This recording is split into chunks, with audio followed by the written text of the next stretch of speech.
Good afternoon. We're living through a period of tremendous economic change, with tariffs and trade tensions creating new uncertainty for Canadian businesses and workers. As I've said many times before, tariffs and counter-tariffs are harmful to both countries involved. They disrupt businesses, threaten jobs, drive up inflation, decrease productivity, and strain relationships between allies.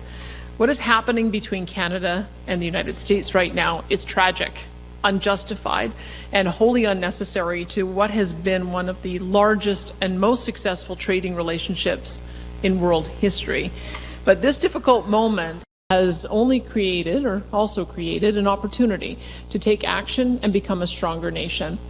There are a number of paths that various politicians and pundits and policy experts have proposed to respond to the unprecedented tariffs being imposed on Canada today. And in a few minutes, I'll lay out how I believe Canada should move forward boldly and unafraid. But first, I want to address the calls I've seen from some, including the NDP official opposition leader, to threaten export taxes or curtailment of Alberta's energy resources as a bargaining chip in this dispute. Although I understand the need to respond strongly to these tariffs, I cannot think of a more disastrous policy decision than cutting off or taxing Alberta's oil to the United States. Doing so would absolutely devastate the Canadian economy.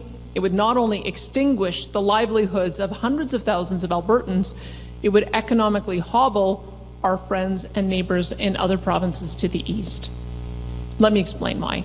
And it's important that this be understood by every Canadian. If Canada were to put, let's say, a 50% export tariff on the 4 million barrels of oil that we export daily to the United States, the United States would immediately respond with a 50 to 100% export tariff on oil and natural gas that they export to Ontario, along with millions of barrels of diesel fuel and gasoline that Ontario and Quebec import from the Midwest. This would bring the economies of Ontario and Quebec to a grinding halt. Meanwhile, all those refineries in the United States that currently use Alberta's heavy oil would start looking to Venezuela for replacement heavy oil and reverse the pipelines northward to get it to Midwest refineries. As a result, we would lose the United States as a customer entirely and likely forever. This would result in the loss of about 500,000 jobs at a minimum, mostly in Alberta, but also hundreds of thousands of jobs in Ontario and Quebec. And if we cut off our oil entirely, what then? The same results, but even worse. The United States would, of course, respond and cut off all gasoline and diesel from their refineries to Ontario and Quebec, right as we turn into fall and winter. And unlike Canada, the United States has strategic oil reserves that Canada does not. So although their gasoline prices will increase, they will be able to keep them at relatively manageable prices, just as they have done through the Iran war. And without strategic oil reserves, Canada has no way to supply Ontario and Quebec with the oil, natural gas, and fuels that they would need in a timely fashion. The Toronto Stock Exchange would nosedive, along with millions of Canadians' investments, particularly our seniors, and small and medium and large energy companies across Canada would shutter and lay off their employees, unable to find a market for their product. There is a better way forward. Make no mistake, the United States has betrayed a special trust between friends and allies. We were there for them during 9/11, Afghanistan, and fought alongside them as we led the charge at Juno Beach on D-Day. We have fought their fires and welcomed them with open arms. We have built one of the most successful integrated economies on earth and defended it through NORAD and NATO together. There is no excuse for their behavior right now. But I know this as well. The relationship between the American and Canadian people is far stronger and more resilient than any one president or administration. And the American people are not at all happy right now with the current U.S. tariff policies, especially against their closest friend and neighbor. We need to be wise, patient, careful, and deliberate to overcome the economic attacks our country is facing. So rather than making threats and promises we know we cannot keep, Canada should focus on what we can control and do. And we can do a lot. First, we must take care of the people and businesses that are being hurt by these tariffs for as long as it takes. And I'm pleased that the federal government has announced a package of relief measures yesterday that will do just that. Alberta will also work directly with small and medium-sized businesses and industry to understand the pressures they face and whether additional provincial measures are needed as well. I have implemented as well a cabinet committee co-chaired by my finance minister, Jason Nixon, and jobs, economy, trade and immigration minister, Joseph Scow. My ministers that have impacted industries in their files will also be a part of this committee, and we will be having our first inaugural meeting tomorrow. We will also be launching an online portal and concierge service so that businesses can share feedback with our government about the challenges that they're facing due to tariffs so that we can ensure that they are receiving the supports that they need. I'm also assembling a new business advisory committee, and we will be having our first meeting next week. And I'll be talking with Prime Minister Mark Carney about other ways that we can export more Alberta oil and natural gas to Eastern Canada. Time is our friend. We must give our people and our businesses the resources they need to survive and give the American people and their leaders the time they need to reverse these terrible policies after the November midterms. This means de-escalating and doubling down on diplomacy with members of the United States Congress and with governors in both parties to ensure that they understand how destructive these tariffs are for the American people and how we will be there to help as soon as the tariffs are reversed. Basically, it means being more Canadian. Too friendly, kind, and helpful to resist. We also need to get down to real work. Less talk and more action. To support businesses, investment, and employment, there are a number of tax reform measures that should be taken to unleash our job-creating industries. And this includes introducing an aggressive accelerated capital cost allowance regime and cutting capital gains taxes for reinvestment in Canada. We should focus on buying Canadian if at all possible, including government procurement. We must break down interprovincial trade barriers. As a start, I'm calling on all premiers to agree immediately to an equal markup nationwide on all Canadian alcohol products on our shelves. No more protectionism. Stop talking about it and just do it. And further, we must continue to strengthen international relationships with trading partners to open new markets for Canadian products. And no, we should never allow any country to tell us who we can and cannot trade with. And of course, we should approve the pipeline to the West Coast immediately and start construction as soon as possible. The timelines need to be moved up. This project is integral in reaching more markets for our oil and to Canada's economic independence. My fellow Albertans and Canadians, Canada will not win this battle through brute force. We will win it through being smarter, more strategic, more agile, and using our reputation and relationship with the American people to have these tariffs reversed. That is how we win. And now I'd be happy to take your questions. Thank you. We'll now go to our Q&A. We'll get to as many questions as we can. We'll start here in the room and then make our way to the phones. We'll go to our first at the mic. Just remember to state your name and outlet before your question. Yeah, I'm Eagle Anderson with CBC Grand Prairie.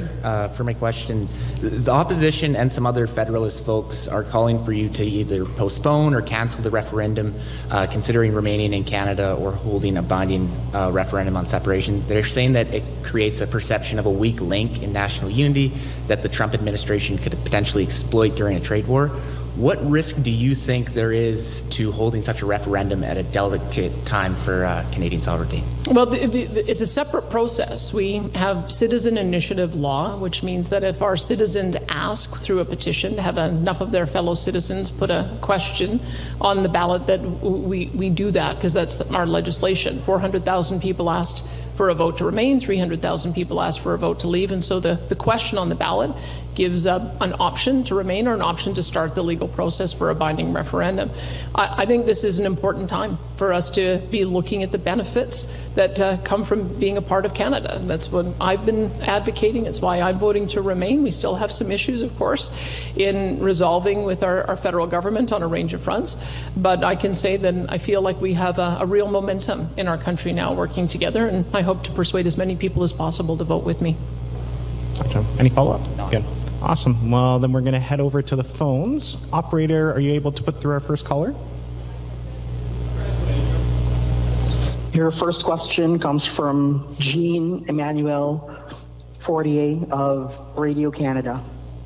Your line is already open. Bonjour, Premier. Thanks for taking our questions today.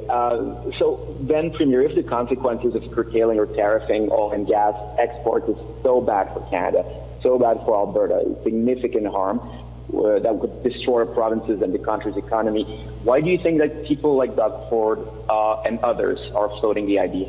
Thank you. Well, I think it's one of those things emotionally that probably feels good to say, to just stick it to them. But I think we have to, I think I pretty clearly articulated that when you take an action, you have to expect an equal and opposite and probably even more forceful reaction. And so I would just encourage people to play it forward a couple of steps as I have and ask themselves, do we really want this outcome? Do we really want an outcome where the Toronto Pearson Airport no longer has aviation fuel so people can't fly? Do we really want people to be in their homes working from home because there is no diesel or gasoline to get them to work? Do we really want that kind of outcome when we know we have an affordability crisis in Eastern Canada? I certainly don't. And so that's why I would say there are better things that we can do. Let's learn how to trade more with each other. Let's work together on getting more Canadian oil and natural gas to Eastern Canada so that we can ensure that they do have true energy security. And let's work at getting our product to market in new markets so that we have a diversified trade base. So those are the things that I think we can work on constructively, and those are the things I hope we can do together. Premier, on getting stuff to market in Canada quickly, what are the options for Alberta Oil and Gas that we're not using right now? We're talking about the TC mainline that's not fully at capacity. Other things that you have in mind? Can you enlighten us on that, please? Thank you. Yeah, well, I was talking to a tugboat operator when I was in Quebec City, and they mentioned that we already have crude oil from Montreal, from Alberta, going up to Quebec City to be refined. So we already have the ability to take tankers at the end of Line 9 up to Quebec City. So why can't we take them up and over to the Irving refinery? And so I've been in discussions with the Irving refinery to see if we could have a pilot project to see if we might be able to do just that. And I've also asked the Prime Minister if he could give us some flexibility. One of the barriers, and Tony Wakeham from Newfoundland and Labrador has discovered the same thing, is that we're not able to pick up Canadian oil from a Canadian port and transfer it to another Canadian port because we don't have Aframax ships that have Canadian flags. Maybe we need to have an emergency order that allows for us to use any flag ships to be able to do that work. So not only me, but also my friend Tony Wakeham is able to get our Canadian oil into the refinery at St. John. Another example is we used to sell almost 100% of the natural gas that Eastern Canada used back in the early 2000s. Because it was cheaper to get it from the Marcellus in Pennsylvania, they reversed the lines. And so 3 BCF a day that used to come from Western Canada is down to 1 BCF a day, and they're getting 2 BCF from the United States. Well, if they were able to get 100% of their gas before, they can do it again. So maybe it's time for us to talk about how we might be able to restore some of that production from Western Canada to get it out east. And there's probably other options. Those are the two that I'm pursuing right now, but I'll be looking for it any way I possibly can to make sure that Ontario, Quebec, and our Atlantic friends all have energy security. Thanks, Jean-Emmanuel. Operator, could you put through our next caller, please? Your next question comes from Rahim Mohammed of National Post. Your line is already open. Premier, can I get your reaction to the accident involving a segment of Enbridge Line 5 near the Wisconsin-Michigan border? It's really unfortunate, and I think we should all be very worried about Line 5 being shut down. We've been fighting for years to make sure that Line 5 is never disrupted, because I know that is one of the areas that the governor of Michigan has been targeting. And so we'll be watching to see what kind of impact that disruption has on Sarnia and also Line 9, which goes into Quebec. I'm hopeful that they'll be able to get it back in operation very soon. But I would maybe direct you to the statement that Enbridge has made about the circumstances around that. But we're very hopeful that they'll be able to get that restored quickly, and we'll look forward to getting some future updates from Enbridge. And as you know, there are major statewide elections coming up in November in both Wisconsin and Michigan.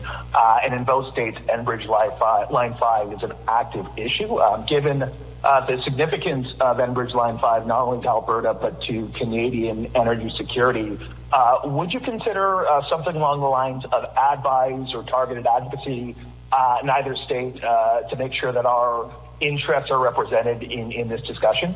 I can tell you I've been advocating on Line 5 all the way back when I first got started. I've been staying close with Enbridge to get updates with the various challenges that have gone before Line 5. I'll do whatever it takes to make sure that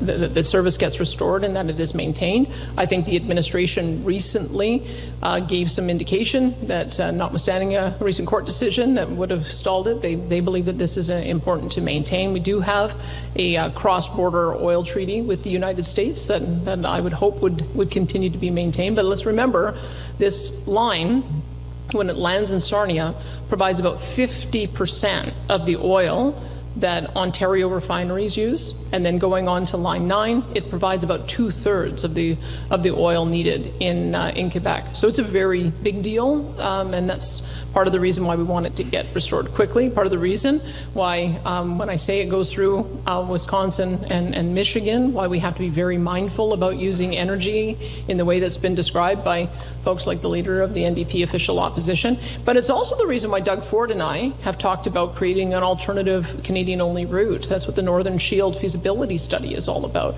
is how can we make sure that we have an alternative route so that we can ensure that Sarnia and then onwards to that, both Ontario and Quebec never have to worry about a disruption in supply. Thanks, Raheem. Operator, can you put through our next caller, please? Your next question comes from Jack Farrell of Canadian Press. Your line is already open. Awesome, thank you. Premier Scott Moe today, just a couple hours ago, said that Saskatchewan is going to put a 50% tax on U.S. alcohol and only allow data centers to be built by Canadian operators actually be developed in his province as a result of the breakdown in trade talks. I'm wondering if you will do the same, or at least consider doing the same. Well, I mean, we'll certainly take any ideas that we're seeing other provinces do forward to our trade committee. As I said, we're having our first meeting tomorrow, and I'll bring those items to forward for further discussion. And I guess my hope is that there's going to be a reversal of the actions that have been taken so far on the part of the United States, so that we can get back to the table to negotiate an agreement. I think we're seeing voices on all sides saying that this is not good for businesses, it's not good for consumers. So I still hold out some hope that before our tariffs get implemented on September the 8th, it gives a window for Prime Minister Mark Carney and the U.S. President to get together and talk and hopefully get these discussions back on track. I think that's what we should all be looking forward right now, and we'll have to make some decisions if it is the case that everything goes forward and doesn't look like there's a pathway to an agreement. We'll be discussing what we do about that at the trade table. And then you reportedly told a couple of UCP town halls over the summer that if the referendum in October, if Albertans vote to have a second binding vote, that you would hold it next spring before the next election. When I've asked your office for you to kind of confirm that outside of the UCP town hall format, I was given statements that didn't say as much. So I'm hoping you would be able to say that to a more general audience now.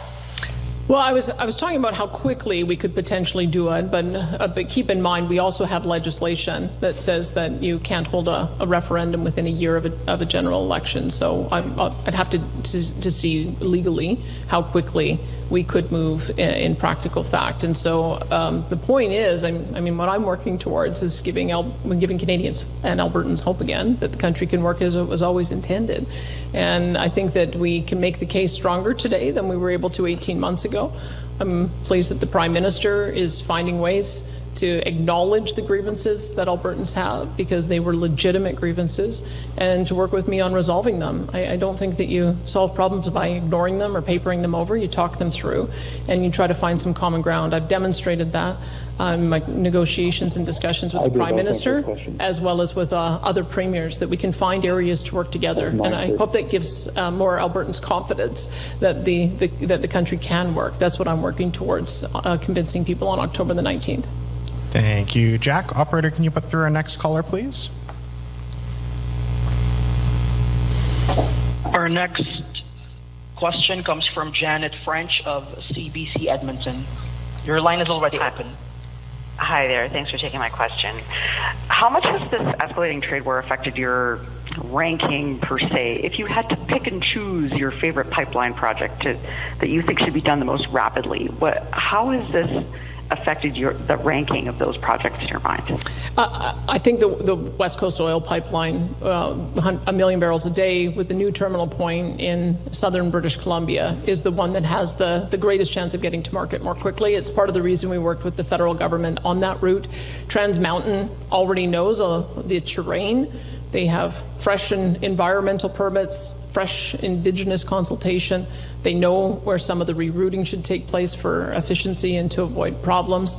And we believe that would allow us to get our product to market 2 to 3 years faster than the other alternatives. So the key sticking point is going to be October the 1st to see if we are able to get the interim approval, conditional approval. That's what we're working towards. And I hope a final approval, we agreed in the MOU, by September of 2027. I hope we can accelerate those timelines. We need to. We need to make sure that we have an opportunity to expand markets. I've always said that oil is a great calling card. You can lead with oil, you can lead with natural gas, and then pretty quickly the conversation turns to agri-food products, fiber, and everything else that we sell. So I think if we're going to be looking at ways that we can expand our trade to Asian markets, being able to have a product that they desperately need for their own energy security is a great opening way to expand that trade relationship. Just want to clarify that a West Coast pipeline to the South Coast would still be your priority over an Energy East-like pipeline. But I also wanted to ask about AI data centers. So your Tech and Service Alberta Minister have been having these lively town halls with some pretty passionate feedback about your data center strategy, and in some cases a lack of perceived fairness and expediency in the approval process for data centers and their power plants. So what pause, if any, has this given your government to alter your approach to courting potential data centers?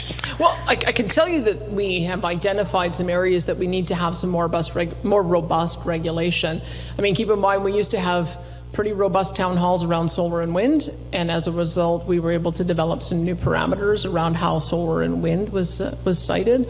That took about 6 months to do, and we were back to being able to approve solar and wind projects, and we've approved many in the intervening years. And so sometimes you just have to do the town halls, see if you've got any blind spots, and then identify ways that you can fill them. The things that we hear about, especially with the decision in Olds with the Synapse proposal, the AUC said that having a major power plant with the data center, the 600 diesel turbines, 800 meters close to 700 homes was just too close. And so that gives us some guidance of what reasonable would be for setback areas. And what we've heard is, why make it so difficult for 320 municipalities? Why don't you help us with identifying what those setback areas would be? That's one part. We've heard concerns about prime agriculture land and the reluctance to have these sited in the middle of a farmer's field or a farming community. So making sure that we're giving some guidance around what is an appropriate zoning for industrial space, heavy industrial in particular. That's sort of a second area we've heard about. We've also heard about water. People want to see the best available technology used. Some of the evaporative technologies that have been used in older data centers, that leaves people very concerned about water use. And so we're looking at how we might be able to create some guidance for best available technology so that we are going to be able to limit water use. And then, of course, electricity. We already have an approach where, although an AI data center may start with using grid power, we need to get them to bring their own power and have a plan for how they're going to build that out, which we believe will reduce costs to consumers on electricity. So there are a few things that we've heard on the town halls. I'm sure that we'll hear a few more, and but we're doing them so that we can make adjustments if we need to. And so we've got one more, I believe, we've got a town hall that I'm conducting online with Minister Glubish tomorrow evening, August the 27th, and then he's doing a final one in the Grand Prairie area, and I think we'll get some good feedback from all of that. Thank you, Janet. We have time for a couple more questions. Operator, could you put through our next caller, please? Our next question comes from Connor Hogg of CTV News. Your line is already open. Hey, thank you for taking my question. We know that the Saskatchewan liquor tariffs are going to be coming in September. You mentioned earlier that the committee that you've just formed is going to be starting to meet tomorrow to discuss Alberta's next steps. I'm wondering if Alberta is going to be waiting until November to take further action in potentially introducing new tariffs or levies on American products, or if introducing something sooner will be on the table. I have a number of ministers who are at the table who will be able to give me full perspective about what impact that might have, and so I'll commit to you that I'll put it on the agenda for discussion tomorrow, but I would rather wait to make sure that I hear what the feedback is from my ministers before making a decision about what we might do.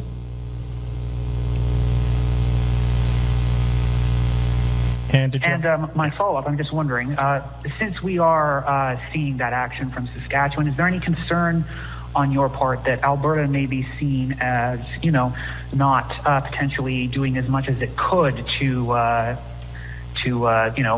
engage in this trade skirmish with the United States as opposed to other provinces? Well, I actually prefer Scott Moe's approach to some of the other provinces. And so that's why I want to take a closer look at it, because what I'm seeing Scott Moe do is he, in good faith, put the alcohol back on the shelves, and now he's facing a 50% tariff, and so he's matching what the Americans are doing to his province. It's been pointed out that there are no products from Canada that are banned from going into the United States. And so maybe this is an opportunity for all provinces to look at, if we're going to match equal for equal, maybe Scott Moe has found the way to do that. That's something I'll want to be discussing with my caucus, or with my cabinet colleagues tomorrow. Thank you, Connor. We have time for one, maybe two more questions. Operator, could you put through our next caller, please? Your next question comes from Gates Gorine of Global News Edmonton. Your line is already open. Thanks, Premier, for taking my questions. We're seeing, most of, if not all, the premiers get behind the federal government's choice to have counter tariffs, but we're also seeing very prominent conservative voices also get behind that. Why does your government feel differently on this as a retaliatory measure? Well, I oppose tariffs on all fronts. I wish the Americans would drop theirs, and I wish we didn't have to put ours in place. I think the Prime Minister has done a good job of matching equal for equal, tariffing the same products that are being tariffed here, with the idea that we need to, if our industries selling into the United States are going to be hurt, then let's find a way to protect them so that they can develop new product lines and new markets. So I just philosophically am opposed to tariffs, because I don't think we should be happy about putting anyone out of business or causing any consumer to face higher prices. I don't think that anyone should be relishing a trade war. We find ourselves in this situation, and I'll be doing my part to make sure that we're identifying the businesses that are impacted and working with the federal government to identify the supports to ensure that we can minimize the harm. But just make no mistake, there's going to be businesses that go under. When we were talking about it, there's a potential for 28,000 small and medium businesses to be rendered completely unviable as a result of this ban. That's 45,000 workers. And that's the reason I don't love tariffs. And anything that we do as a counter tariff, it's going to have a similar effect on a different community for different reasons. But this is not. I don't think anyone wins a tariff war. I think the way we win a tariff war is we get back to the table as quickly as possible to get to an agreement so that we can reduce and minimize the tariffs that there are, and try to establish the principles of the Canada-US-Mexico agreement so that the vast majority of our goods are able to cross tariff-free. That's what I hope the outcome would be. So speaking to that, getting back to the table, what does that path forward look like? I mean, what does negotiating look like if the United States is threatening Canadian sovereignty or potentially violating the Constitution? Well, I think at the moment, we're seeing a lot of voices in the United States demonstrating that they're not very happy with these tariffs either. And it's not just the Democrat voices, there are Republican voices as well, people who are running for re-election for Senate, for Congress, governors. They're also talking about how Canada is a close friend and neighbor. And I think we've got to continue to talk to those individuals. I have always felt that the greatest champion of the Canadian trade picture are the American legislators and American states that are the biggest beneficiaries of it. And I'm glad to see that they have been very vocal in the last number of days in saying that this doesn't make sense, because it doesn't make sense. And we're going to continue working with those voices to hopefully have some impact on not only the American people, because when the American people change their view, then I think the politicians have to follow. So hopefully we'll have some impact on the administration as well. Thank you. We have time for one last question today. Operator, could you put through our last caller, please? Your next question comes from Will Vazur of Western Standard. Your line is already open. Hi, thanks for squeezing in my question here. I'm just curious, the New York Times reported yesterday that Prime Minister Carney pulled the Keystone pipeline off the table before negotiations collapsed. I'm curious if you've had any talks with the Prime Minister about the Keystone? Well, I can tell you, just to put it into context, my understanding, I wasn't at the negotiation, so I don't know what was said, but there is a pipeline project called South Bow Bridge, or it's the Prairie Connector, that uses some of the old Keystone assets, I think about 150 kilometers of pipeline. And they've done an open season to establish 500,000 barrels per day of additional pipeline capacity to the United States. They're moving towards a final investment decision next year. That's not what anyone's talking about. What I think they were talking about was, is there an opportunity to create a new million or more barrel a day pipeline? And I have told the Prime Minister, if he wants to use oil as a way to close the deal by promising to sell more, then we are 100% on board with that approach. And so that's my understanding of the context in which oil comes up, is it's to see whether or not there's a way to bridge a divide and to sell more oil to the United States. And I think that's something that we should, if we can get to a deal on that basis, I think that could be good for the entire country. And then my follow-up on that as well is, you've spent a lot of time, especially throughout the Trump administration, trying to build your relations with officials in the United States. And I'm curious if you've taken any steps to try and soften relationships with those officials and really urge them to get to the negotiating table with Canada as well. Every time I have an opportunity to, I mean, remember what happened over the summer. We hosted literally dozens and dozens of American legislators and decision makers, not only through Stampede, we also took many of them up on an oil sands tour, but also we had the PENWAR conference, the Pacific Northwest Region conference we hosted in Edmonton. And it had a couple hundred delegates, I understand. And we also have a council of state legislators that we also hosted in Alberta, which also, I believe, had also a couple hundred delegates. That's the kind of approach that we take, is we want to showcase what Alberta has to offer. We want to showcase this incredible relationship, and we want to create champions for the U.S.-Canada trade relationship, and I think we did that, and so we'll continue doing that.